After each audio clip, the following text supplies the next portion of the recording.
नमस्कार, फाइटर समाचार में आपका स्वागत है। पेश आज 18 मार्च शाम 7 बजे राजस्थान की खास खबरें।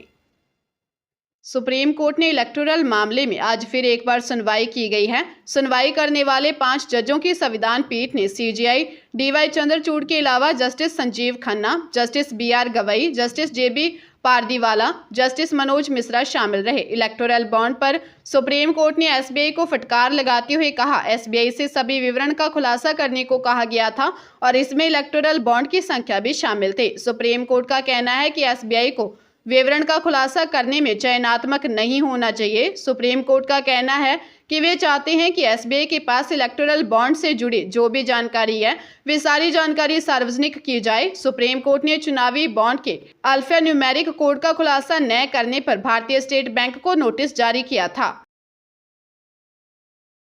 एसआई भर्ती 2021 में अपनी 2 बहनों को डमी कैंडिडेट के जरिए परीक्षा पास कराने के मामले में एसओजी द्वारा गिरफ्तार किए एसआई जगदीश सियाग ने नए खुलासे किए हैं। आरोपी 2014 बैच का एसआई भर्ती है। भर्ती में सियाग की 23वीं रैंक आई थी। जगदीश डमी कैंडिडेट को परीक्षा में बिठाकर पहले पटवारी, फिर टीचर और बाद में एसआई के पद पर भर्ती हुआ। पेपर लीक खुलासे के बाद एसओजी टीम ट्रेनिंग कर रहे फर्जी थानेदारों को पकड़ने आई थी। एक नाम के कई कैंडिडेट होने के कारण एसओजी को पहचान में मुश्किल आ रही थी। इसके लिए एसओजी ने सामान्य सवालों की लिस्ट बनाई और संदिग्ध कैंडिडेट को अलग अलग बुलाकर राजस्थान में संभाग मुख्यालयों की संख्या, लोकसभा की 5 सीटों के नाम बताओ, राजस्थान में जिलों की संख्या आदि सवाल पूछे तो वह जवाब नहीं दे पाया। वहीं आरपीएससी और अन्य भर्ती एजेंसियों की होने वाली परीक्षाओं में गड़बड़ी की आशंका जताते हुए राज्य में पूर्व में डिबार रहे 558 संदिग्ध अभ्यर्थियों की एक लिस्ट तैयार की है।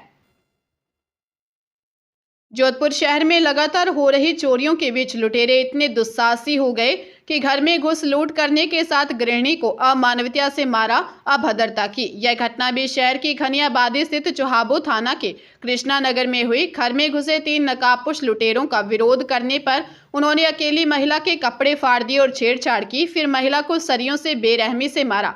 चोरों ने महिला को बेसुध कर घर से करीब 7.5 लाख नकदी और 15 तोला सोना लूटा और भाग गए। रात 2 बजे महिला के पति अपने कार्य से बाहर निकले। महिला ने तबीयत सुस्त होने के कारण पति से कहा कि वे बाहर से ताला लगाकर जाएं। इसके बाद महिला ने दवाई ली और सो गई। वारदात के लिए मकान तलाशते बदमाशों ने जब घर के बाहर ताला देखा तो निशाना बनाया। महिला ने भी बताया कि तीनों नकाबपोश लुटेरों ने नशा कर रखा था। वे बाहरी राज्य की भाषा बोल रहे थे। पुलिस ने लुटेरों की तलाश शुरू कर दी है। जेईएन भर्ती 2020 पेपर लीक और अन्य प्रतियोगी परीक्षाओं में डमी कैंडिडेट बिठाने के मामलों को लेकर एसओजी का एक्शन लगातार जारी है।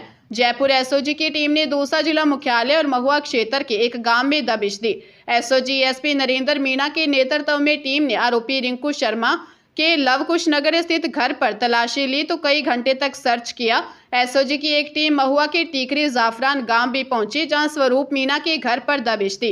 पेपर लीक मामले में एसओजी का स्वरूप मीणा की तलाश है, जिसकी गिरफ्तारी के लिए टीम लगातार दबिश दे रही है। एएसपी नरेंद्र मीणा ने बताया, एडीजी वीके सिंह के निर्देश पर पेपर लीक प्रकरण से जुड़े मामलों की जांच जल्द पूरी करने और सभी आरोपियों की गिरफ्तारी को लेकर लगातार कार्रवाई की जा रही है।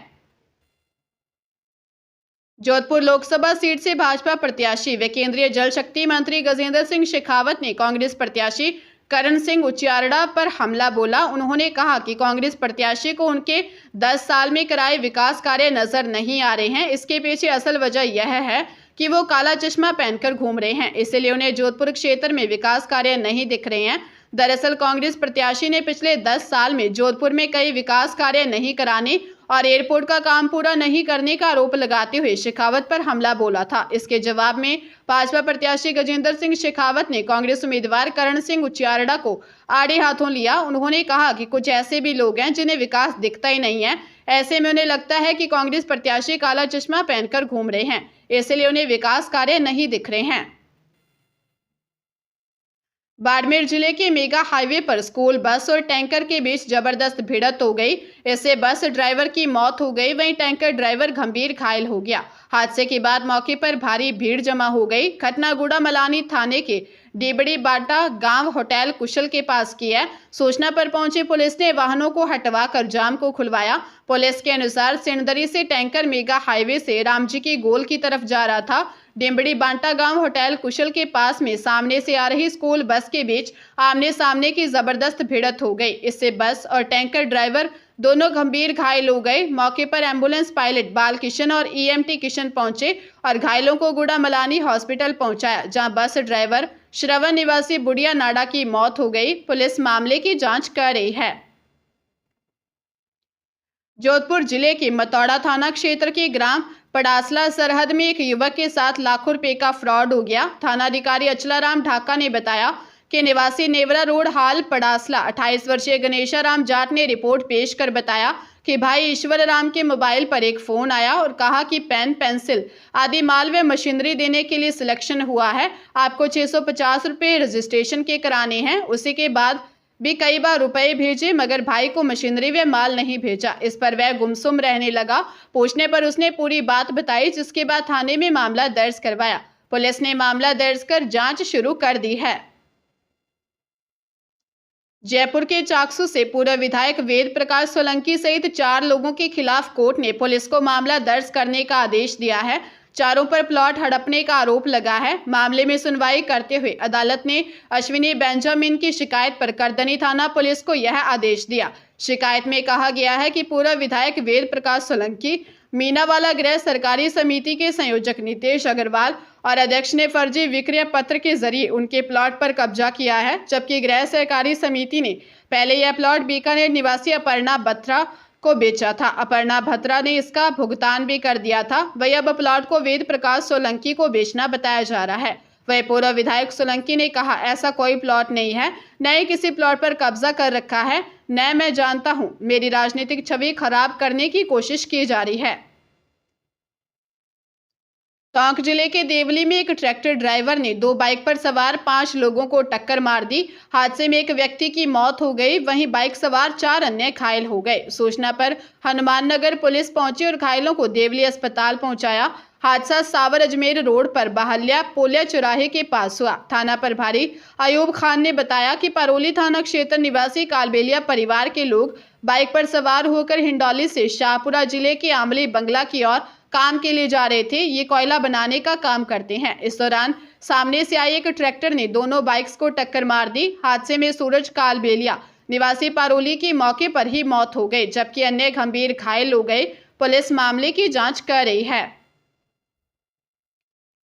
टोंक के सदर थाना क्षेत्र में अज्ञात बदमाशों ने बमौर रोड की और एक सोने मकान में घुसकर 1,10,000 रुपये सहित करीब 3.5 लाख के जेवरों की चोरी की। इसका पता मकान मालकिन के घर आने पर सामान बिखरा हुआ होने पर पता चला। उसने जेवरों को खंगाला तो वे नजर नहीं आए। बाद में इसकी पुलिस को सूचना दी। पुलिस ने मौके पर पहुंचकर जांच पड़ताल की है। पुलिस चोरों की तलाश के लिए आसपास के सीसीटीवी खंगाल रही है। थानाधिकारी ब्रिजमोहन कविया ने बताया कि बमौर रोड निवासी गणेश सैनी के मकान में चोरी होने की सूचना मिली। मौके पर पहुंचकर पीड़ित और उसके परिजनों व आसपास के लोगों से जानकारी ली। चोरों की धरपकड़ के लिए प्रयास किए जा रहे हैं। सीकर जिले में रास्ते में जबरन रोककर कॉलेज छात्रा के साथ मारपीट और दुष्कर्म करने के आरोपी को जीणमाता पुलिस ने बापर्दा गिरफ्तार किया है। थानाधिकारी लीलाधर ने बताया कि आरोपी रामचंद्र बावरिया खुड़ का रहने वाला है। आरोपियों ने गत दिनों पहले कॉलेज की एक छात्रा को रास्ते में सुनसान जगह जबरन रोक लिया था। इसके बाद उसके साथ छेड़छाड़ करने लगा। छात्रा के चिल्लाने और विरोध जताने पर आरोपी ने उसके साथ मारपीट की और जान से मारने की धमकी देते हुए उसके साथ दुष्कर्म किया। घटना के बाद आरोपी मौके से फरार हो गया। आरोपी के खिलाफ थाने में मुकदमा दर्ज करवाया। पुलिस ने मामले में कार्रवाई करते हुए उसे गिरफ्तार कर लिया है।